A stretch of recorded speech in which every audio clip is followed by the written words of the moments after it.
साथियों नमस्कार। आज का वीडियो 10वीं के उन बालकों के लिए है जिन्होंने इसी साल 10वीं बोर्ड का एग्जाम दिया है। बहुत ही जल्दी परीक्षा का परिणाम आने वाला है। हमें आशा है कि आपने जैसी तैयारी की है उसके अनुसार अच्छा ही परिणाम आएगा। लेकिन जितना इंतजार और जितनी चिंता बालकों को अपने रिजल्ट को लेकर है, उससे ज्यादा चिंता बालकों को और उनके अभिभावकों को इस बात को लेकर है कि अगली कक्षा में कौन सा सब्जेक्ट दिलवाया जाए। और वास्तव में यह एक चुनौतीपूर्ण काम भी है, क्योंकि जीवन में बालक को क्या बनना है उसके लिए जो उद्देश्य तय किया गया है, उस उद्देश्य तक, उस मंजिल तक जाने के लिए जो रास्ता जा रहा है, उसकी जो पहली सीढ़ी है, वो पहली सीढ़ी 11वीं कक्षा में बालक को विषय दिलवाना है। मतलब जो लक्ष्य तय किया गया है, उस लक्ष्य के निर्धारण के लिए, सब उस लक्ष्य को पाने के लिए पहली सीढ़ी आपके सब्जेक्ट का चयन है।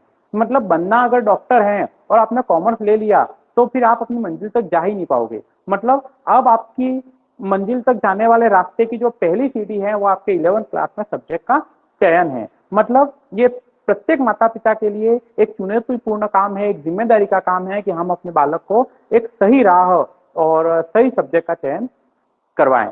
तो अगर आप भी बालक के सब्जेक्ट के चयन को लेकर अगर चिंतित हैं तो हमारा ये वीडियो अंत तक जरूर देखें। मेरा 100% मानना है कि ये वीडियो देखने के बाद आपके विचार अवश्य बदलेंगे और एक सकारात्मक विचार के साथ आप बालक को एक अच्छा सब्जेक्ट दिलवाने में मेरा यह वीडियो बहुत ही हेल्पफुल होगा। तो आप वीडियो को अंत तक जरूर देखें, पूरा देखें। शुरू करते हैं वीडियो। तो समझें, 10वीं में विषय के चयन को लेके माता पिता की बहुत सी रणनीतियां रहती हैं। कुछ माता पिता चाहते हैं कि बच्चा अभी जिस स्कूल में पढ़ रहा है वो स्कूल 12वीं तक है, तो कम से कम 11th-12th तो इसी स्कूल से करवा दो, चाहे सब्जेक्ट उसमें कोई भी हो। दूसरा रहता है कि माता पिता चाहते हैं कि 10वीं कक्षा में जिस विषय में बालक के अच्छे नंबर आए हैं वही विषय आगे 11th-12th में बच्चों को दे देनी चाहिए।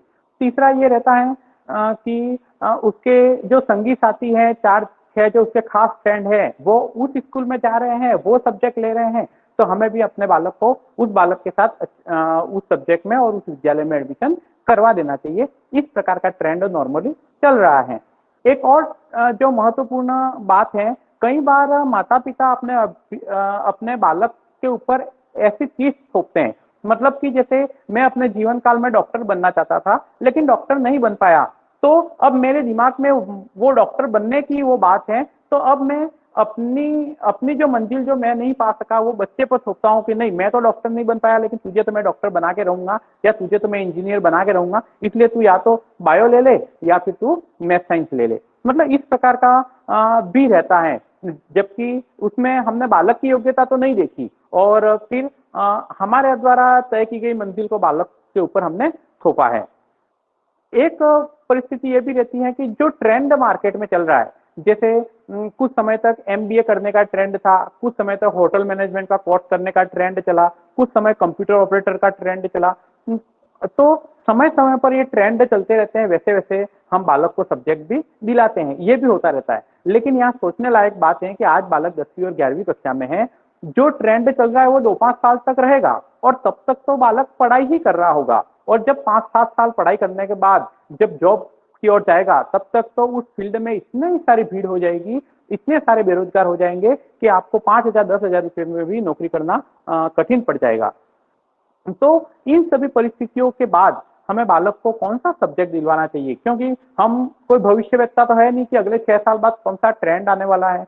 तो फिर ये वास्तव में एक समस्या का विषय है।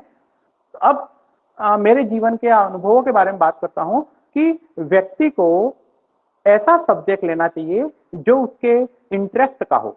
बालक को ऐसा सब्जेक्ट दिलवाना चाहिए जिसमें उसकी पर्याप्त रुचि हो, क्योंकि जब बालक की रुचि अपने सब्जेक्ट के प्रति होती है तो बालक उस सब्जेक्ट को अधिक से अधिक समय देता है, अधिक से अधिक पढ़ता है, नए नए सोर्स उस सब्जेक्ट से संबंधित, उस सब्जेक्ट से रिलेटेड जो ज्ञान है उसको प्राप्त करने के लिए नए नए सोर्स का उपयोग करता है, यूट्यूब पर सर्च करता है, मैगजीन वगैरह सर्च करता है, क्योंकि वो उसका इंटरेस्ट का क्षेत्र है इसलिए। और कुल मिला के वो अपने सब्जेक्ट को ज्यादा समय देता है, उस सब्जेक्ट के लिए ज्ञान प्राप्त करता है और अपनी स्किल को डेवलप करता है, ताकि कि कल को रोजगार मिले या नहीं मिले, कम से कम प्राइवेट सेक्टर में वो काम कर सकेगा या गवर्नमेंट सेक्टर में काम कर सकेगा। कुल मिला के अपनी स्किल को डेवलप करेगा और जीवन में खुश रहेगा। तो इसलिए हमें बालक को अपने इंटरेस्ट का सब्जेक्ट दिलवाना चाहिए। लेकिन सबसे महत्वपूर्ण चुनौती तो अब सामने आ रही है कि कैसे पता चले कि मेरे बालक का इंटरेस्ट कौन से फील्ड में है, मेरे बालक का इंटरेस्ट कौन से सब्जेक्ट में है, वो कैसे पता चले। यही इस वीडियो की सबसे महत्वपूर्ण थीम है। तो यहाँ मैं शुरू करता हूँ मेरे जीवन के महत्वपूर्ण अनुभव, जो कि आपको भी पता होंगे, आपके जीवन में भी इस प्रकार के अनुभव रहे होंगे, लेकिन आज यह अनुभव आपके बच्चे के सब्जेक्ट के चयन को लेकर काम आए, तभी तो ये अनुभव हमारे जीवन के काम के रहेंगे। तो शुरू करते हैं, कैसे पता करें कि हमारे बालक का रुचि का क्षेत्र या रुचि का विषय कौन सा रहा है। तो समझें, सबसे पहले मैं जब 10वीं कक्षा में था, तो एक बार क्या हुआ कि दीपावली का गृह कार्य सभी टीचर देते ही हैं, तो दीपावली का गृह कार्य मैं कर रहा था। तो दीपावली का गृह कार्य किया, और जैसे ही दीपावली का अवकाश पूरा हुआ और हम स्कूल गए, तो दीपावली का होमवर्क सभी टीचर्स ने चेक किया। तो हिंदी में जब होमवर्क चेक किया, तो हमारे टीचर ने नीचे नोट लगा दिया कि लेखन कार्य में सुधार करें। और वही विज्ञान की कॉपी जब मैं चेक करवाने गया, तो वहाँ हमारे टीचर ने वहाँ पर वेरी गुड और नाइस ऐसा नोट दिया। तो अब देखो, दोनों ही कॉपियां मेरी हैं, दोनों ही विषय में काम मैंने किया है, और एक में मुझे लेखन कार्य सुधार है ऐसा नोट आया है, दूसरे में वेरी गुड नोट आया है। तो आप समझ रहे हो कि क्या इसमें टीचर की कोई गलती है? तो किसी भी टीचर की वहां कोई गलती नहीं है।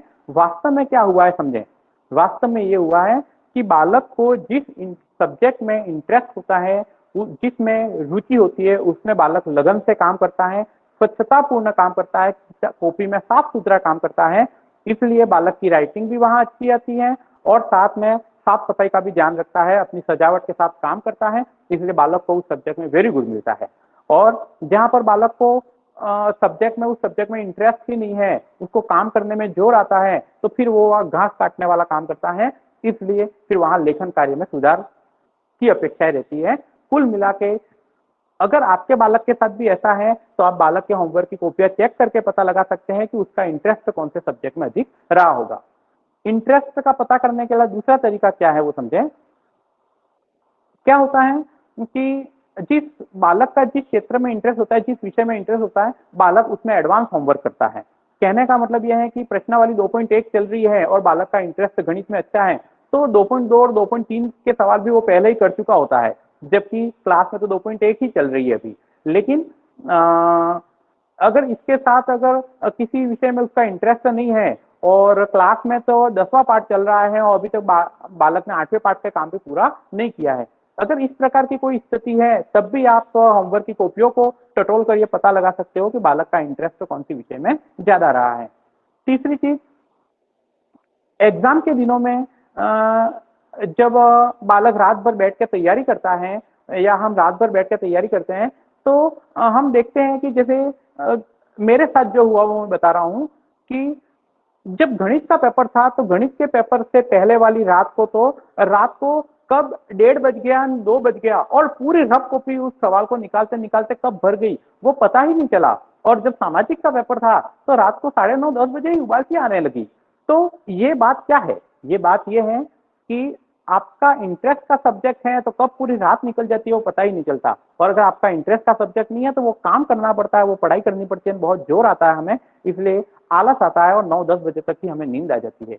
कुल मिला के अगर आपके बालक के साथ भी ऐसा रहा है, या आपके साथ ऐसा रहा है, तो आप पता लगा सकते हो कि बालक का इंटरेस्ट कौन से विषय में है। अगला एक मनोवैज्ञानिक विधि है जिसका नाम है निरीक्षण विधि। निरीक्षण विधि से आप पता लगा सकते हो कि बालक खाली समय में किस प्रकार की हरकतें करता है, किस प्रकार की बातें करता है। जब गपशप करता है, तो गपशप करने में उसका मुख्य टॉपिक कौन सा रहता है, और खाली समय में अगर वो किताबों के साथ या किसी खिलौने के साथ या मोबाइल के साथ कुछ काम कर रहा होता है, तो कौन से विषय पर विशेष चर्चा वो करता है। इसके बारे में अपन ध्यान रख के भी बालक के इंटरेस्ट के विषय के बारे में पता लगा सकते हैं। आजकल सोशल मीडिया का जमाना है, बालक जिन ग्रुप से जुड़ा हुआ है, उन ग्रुप में किस प्रकार के मैसेज वो बालक ज्यादा पढ़ता है, किस प्रकार के मैसेज का रिप्लाई वो ज्यादा देता है, किस प्रकार के मैसेज वो खुद सेंड करता है, किस प्रकार की जानकारी, जैसे अखबार की कटिंग का फोटो निकाल के और वो व्हाट्सअप करता है, या फिर कोई स्टेटस वगैरह लगाते हैं, बार बार उसके स्टेटस को चेक करके उसके मोबाइल पे जो चैटिंग वगैरह होती है उनको पढ़ के भी आप अपने उसके बालक के सब्जेक्ट के विषय में भी जान सकते हैं। बालक लाइब्रेरी में जाता है, वाचनालय में जाता है, तो ऐसी स्थिति में किस प्रकार की किताबें पढ़ने का शौक ज्यादा रहता है। मैं जब हमें स्कूल में जब लाइब्रेरी की किताबें मिलती थी तो ज्यादातर बच्चे कहानियों की किताबों को ज्यादा पसंद करते थे, लेकिन मुझे एक घरेलू नुस्खे वाली जो किताबें आती थी तो घरेलू नुस्खों वाली किताबों को पढ़ने का शौक ज्यादा था। कहने का मतलब हर व्यक्ति का अपना अपना शौक होता है, अपना अपना इंटरेस्ट होता है, तो आप उस इंटरेस्ट का पता करके और बालक की रुचि का सब्जेक्ट कौन सा है उसका पता लगा सकते हैं। क्लियर? तो इन सब बातों से आप बालक के विषय का पता लगा सकते हैं। एक और, जैसे कि क्लास में जैसे पीरियड खाली है और टीचर ने कहा कि एग्जाम बहुत पास में है, क्या कर रहे हो, पढ़ाई करो, तो ऐसी स्थिति में बालक स्वतंत्र है कि कोई भी किताब निकाल के अब बालक पढ़ना बैठ जाता है। तो उस समय बालक कौन सी विषय निकाल के पढ़ता है, सबसे ज्यादा समय कौन सी विषय को देता है, वो विषय उसके इंटरेस्ट का होता है, इसलिए वो उसको सबसे ज्यादा समय देता है। तो ऐसा कुछ है तो भी अपन पता करके बता सकते हैं कि बालक का सब्जेक्ट कौन सा रहा, इंटरेस्ट का सब्जेक्ट कौन सा रहा है। अब मैं उस इंटरेस्ट के सब्जेक्ट की क्यों बात कर रहा हूं वो समझे। मैं कुछ महत्वपूर्ण उदाहरण मेरे जीवन के कुछ फ्रेंड का और मेरा खुद का उदाहरण भी आपको दूंगा। आप इस पेंटिंग को देखिए, गणपति जी की पेंटिंग बनी हुई है, कितनी शानदार पेंटिंग बनी हुई है। देखो, आपको ये सोचकर आश्चर्य होगा कि यह पेंटिंग मात्र 10 से 12 मिनट में बनी हुई है। इतना जो मॉडिफिकेशन आपको दिख रहा है और जो स्टाइलिश काम दिख रहा है वह उस पेंटर ने मात्र 10 से 12 मिनट में ही ये काम किया है। एक तो पहला आश्चर्य ये, और इससे भी बड़ा आश्चर्य ये है कि वो पेंटर 8वीं कक्षा भी पास नहीं कर पाया है और पोस्टर प्रतियोगिता में नेशनल लेवल पर गोल्ड मेडलिस्ट है। मैं मेरे फ्रेंड की बात कर रहा हूँ, नाम है हितेश त्रिवेदी, जो मेरे से 4-5 साल छोटा है। जब मैं बीएससी कर रहा था और हॉस्टल में रह रहा था उस समय वो 8वीं क्लास में था और उसके माता पिता उसको डांट कर और मार कर और उसको एग्जाम में भेजते थे और अल्टीमेटली वो 6 में से 4 पेपर दे पाया और 2 पेपर तो दिए ही नहीं थे। मतलब कुल मिला के 8वीं कक्षा भी अच्छे से या पूरी तरह से वो पास नहीं कर पाया, लेकिन आज नेशनल लेवल पे पोस्टर प्रतियोगिता में गोल्ड मेडलिस्ट हैं। और आज इस पोस्टर प्रतियोगिता के दम पर और इन पोस्टरों को बनाने के दम पर और आज उसने 3-3 मकान खरीद लिए हैं कुल मिला के। और बात कितने पैसे कमा लिए हैं ये इंपॉर्टेंट नहीं है, बात यह है कि बालक उस क्षेत्र में इतना अच्छा काम करता है, उसमें अधिक समय देता है, अधिक रुचि का उसका सब्जेक्ट है, तो निष्ठा और लगन से काम करता है जिससे उसको थकान नहीं लगती। दिन रात काम करने के बाद भी व्यक्ति को थकान महसूस नहीं होती, खुशी महसूस होती है। तो ये है उसके इंटरेस्ट की बात। तो मैं इसलिए इंटरेस्ट की बात कर रहा हूँ कि आप अधिक से अधिक बालक के जो इंटरेस्ट का सब्जेक्ट है वो उसको दिलाना चाहिए। मैं दूसरा उदाहरण दे रहा हूँ। 11th-12th क्लास में जब हम पढ़ रहे थे तो हमारे साथ एक हमारा फ्रेंड था जिसका नाम है अशोक यादव। खाली समय में जब हम गपशप करते थे तो वो अंग्रेजी के शब्दों का उपयोग, मतलब जब बातें करता था तो अंग्रेजी के शब्दों का उपयोग ज्यादा करता था। और तो हम 2-4 जने जो थे वो उसको चिढ़ाते थे, मतलब हम उसकी हिंदी बनाते थे कि अंग्रेज तो चले गए और अंग्रेजों को छोड़ के, इस प्रकार का हम उसको हिंदी बनाते थे। लेकिन पिछले साल जब हम एक राशन की दुकान पे दोनों मिले तो चर्चा हुई कि भाई आजकल क्या कर रहे हो, तो मैंने अपने बारे में बताया, उसने अपने बारे में बताया। तो उसने बताया कि आजकल मैं कभी दिल्ली, कभी जयपुर और कभी उदयपुर ऐसे घूमता रहता हूँ। मैंने कहा मैं कुछ समझ में नहीं आया ये क्या है। तो उसने कहा कि आजकल मैं गाइड का काम कर रहा हूँ, मैं फॉरेन टूरिस्ट के साथ गाइड का काम कर रहा हूँ और मुझे गाइड का काम करने में मजा भी आता है। उसने और उस समय मुझे समझ में आया कि यार उस समय वो अंग्रेजी बोलना उसको अच्छा लग रहा था, तो आज उसने अंग्रेजी सीख ली। तो वो बता रहा था कि अब मुझे अंग्रेजी भी आती है, मुझे फ्रेंच भी आती है और मुझे 1-2 भाषाएं और भी आती हैं, जिससे जितने भी फॉरेनर्स आते हैं उनके साथ मैं गाइड का काम करता हूँ और आज मैं अपने काम से बहुत ज्यादा खुश हूँ।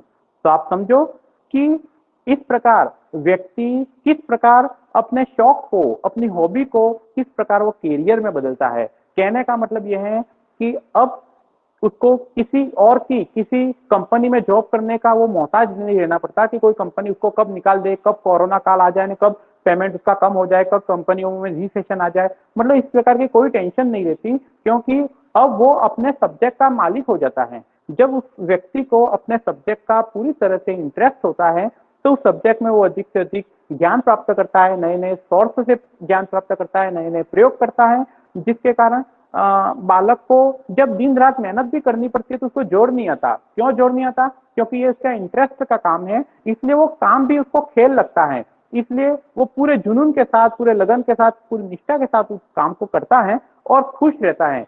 अब जब इतनी निष्ठा के साथ काम करेगा तो अपने छोटे से रोजगार को या फिर छोटी सी दुकान को भी बड़े बिजनेस में तब्दील कर सकता है, बशर्ते वो सब्जेक्ट, वो क्षेत्र, वो फील्ड उसके इंटरेस्ट का हो। तो मित्रों, मेरा यही कहना है कि बालक को सबसे पहले पता करो कि बालक का इंटरेस्ट कौन से विषय में है, और जिस विषय में उसका इंटरेस्ट है उसका पता करने के बाद उसको वही विषय दिलवाओ, चाहे वो अपने आसपास की स्कूल में हो या 10-20 किलोमीटर दूर भी हो, लेकिन बालक को ऐसे सब्जेक्ट को ही दिलवाना चाहिए जिसमें बालक का इंटरेस्ट है। सभी क्षेत्रों में जॉब होता है, लेकिन हम आजकल जॉब इसी क्षेत्र में है ऐसा करके और वो क्षेत्र उसको दिलवा देते हैं, लेकिन यह क्षेत्र बाद में 2-5 साल तक जो ट्रेंड खत्म हो जाता है तो इसके बाद वहां पे इतनी बेरोजगारी होती है। हमारे साथ जो मैथ साइंस लेकर और दुनिया भर की इंजीनियरिंग कर रहे थे, आज उनको 10,000 का जॉब भी नहीं मिल रहा है। कुल मिला के बात यह है कि हमें कौन सा ट्रेंड वर्तमान में चल रहा है उधर नहीं जाकर और बालक का इंटरेस्ट कौन से विषय में है वहां पर जाना चाहिए। जिस क्षेत्र में बालक का इंटरेस्ट होता है, अगर बालक वो काम करता है तो खुश रहता है, जीवन में कभी फ्रस्ट्रेशन और कभी तनाव जैसी स्थिति नहीं आती। नहीं तो अगर बालक को जिस दिन काम करना बोझ लग गया, आलस आने लग गई, धीरे धीरे फ्रस्ट्रेशन और तनाव का शिकार हो जाएगा। तो कई बार ऐसा अवसादग्रस्त स्थितियां भी आ जाती है कि बालक मतलब आत्महत्या तक की कगार भी आ जाती है। लेकिन अगर बालक को अपने इंटरेस्ट का सब्जेक्ट दिया है, जिस फील्ड में काम कर रहा है वो खुशी खुशी कर रहा है, तो जीवन में कभी भी उसको वह काम जो है वो भार स्वरूप नहीं लगेगा, उसको खेल लगेगा और नई चुनौतियों का सामना करने के लिए वो हमेशा तैयार रहेगा। तो मित्रों, आप सबसे यही आशा है कि आप अधिक से अधिक बालकों की विषय का चयन उसके रुचि और इंटरेस्ट को लेकर ही करोगे। अगर आपको यह वीडियो अच्छा लगा और आपके नियर और डियर जो कि 10वीं कक्षा का एग्जाम दे रहे हैं या 10वीं कक्षा के बाद अब 11th क्लास में प्रवेश ले रहे हैं, तो उन बच्चों को प्रवेश लेने से पहले यह वीडियो उनके मोबाइल पर अधिक से अधिक जाना चाहिए। मैं चाहता हूं कि ऑल ओवर इंडिया जो लोग इस वीडियो को देख रहे हैं वो अपने नियर और डियर को, जो बालक अभी इस साल 10वीं में है और नए सब्जेक्ट के चयन को लेकर और पशोपेश में है, तो उनको उन तक यह वीडियो जरूर पहुंचाएं। मुझे आशा है कि मेरा यह वीडियो आपके बच्चे को और आपको सब्जेक्ट के चयन में बहुत ही महत्वपूर्ण भूमिका निभाएगा। धन्यवाद।